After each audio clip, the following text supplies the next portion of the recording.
I'm Ezra Levant. Last week we showed you radical imams teaching their extremism right here in Canada. Well, we only scratched the surface. Terrorism expert Jonathan Halevi is back to tell us about yet another Canadian Muslim leader teaching very un-Canadian ideas.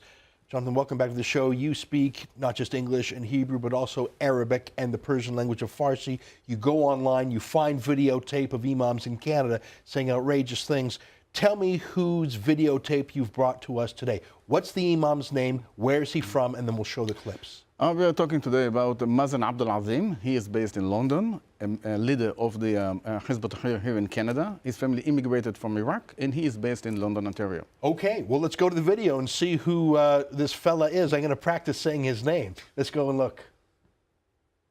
So this is the problem, that without a khilafah, Islam cannot be implemented. And we individually are obligated to have a bay'ah to a khalifa. So it's required for us to give a bay'ah to a khalifa, but since there's no khilafah, you can't have a khalifa. Therefore, it's a fard upon us to reestablish the khilafah so we can give a bay'ah to a khalifa.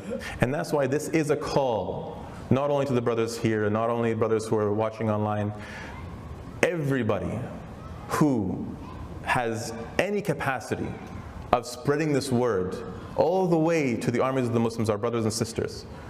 This word has to reach them. They have to understand that this is the only way forward. It's the only way to achieve the nasr of Allah Azza wa Jal, is to support this deen and this call for khilafah.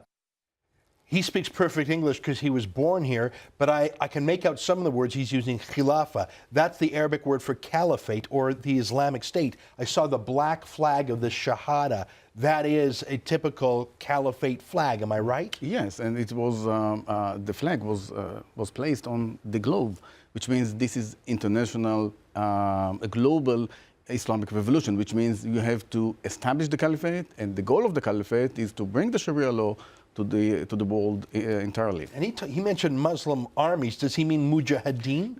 What he meant exactly is that now this is the next phase in which Hizb ut-Tahrir has just moved after ISIS established the caliphate. They are being under pressure from ISIS. What we are doing in order to support the caliphate, and they said we do not support ISIS, and we moved from the stage of dawah, just propagating Islam and calling for the caliphate.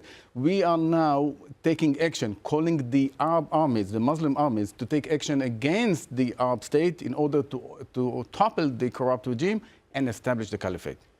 Huh.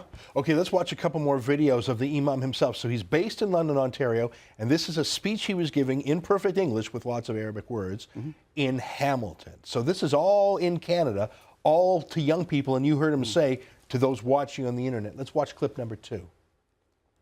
And that's what I want to do. I want to present to you the alternative view. The view that says that voting in a secular democratic system, in a system that will not implement Islam, that does not implement Islam, to vote for anybody to become a legislator in such a system is something that Islam forbids. And I'm going to present the evidences for this. What our identity is. We are Muslims, strewn about all across the planet without anybody who represents us. We are Muslims who actually belong to the Khilafah. The Khilafah represents us, and it was destroyed in 1924. We are responsible for working to reestablish it. So that's the first thing. We must work to reestablish the Khilafah. So he's saying Muslims, in his view, are not really Canadian or the member of any other nation state. They're part of a larger Muslim nation that was destroyed and must be rebuilt, and he's against participating in a democracy. Have I oversimplified his views? That's what he's saying, and he gave evidence for that, which means Hizb ut-Tahrir does not believe in the democracy. You're saying Hizb ut-Tahrir, that is a Muslim political party that has mujahideen fighting in places like Syria and Iraq? I wouldn't say that. They don't have mujahideen fighting. In some cases, there are reports that members of Hizb ut-Tahrir were involved in terrorism, but in general, they think that jihad will be permissible after the caliphate is established and by the orders of the caliph. What he's saying that when the caliphate is established, he's going to pledge allegiance to the caliph, which means his first loyalty would be to the caliphate. Got it. Thanks for the clarification. Let's watch one more clip from him. The punishments, cutting the hand of the thief and whipping the fornicator and so on. What do you do in these situations? How does this work?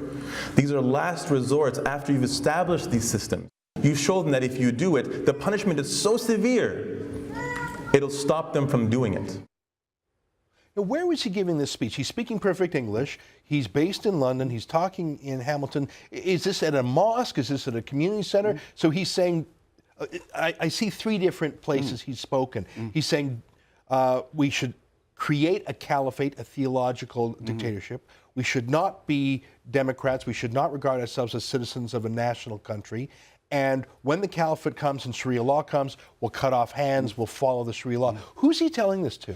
That was said in Hizb ut-Tahrir conference in the U.S. in 2014. The issue here is the allegiance. This is the pledge of allegiance to the caliphate. This is the main issue.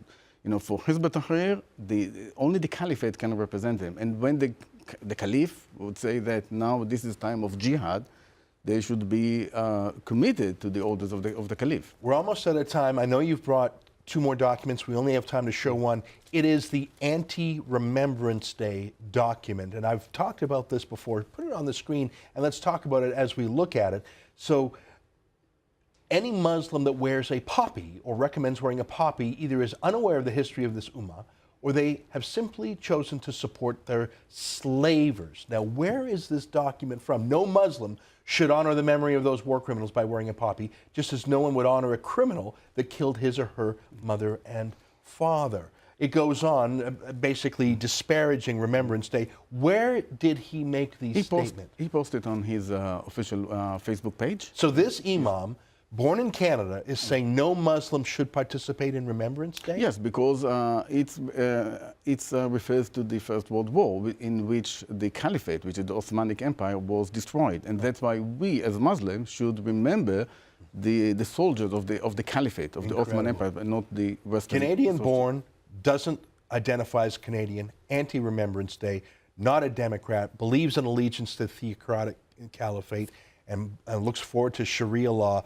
where they cut off hands. Welcome to your extremist Muslim imams in Canada. It's scary, and we only hear about it from you, Jonathan. Thank you for your research. By the way, folks, if you want to see a compendium we're putting together of all these radical imams, go to CanadianJihad.ca. We're going to put all of Jonathan's research together on one page.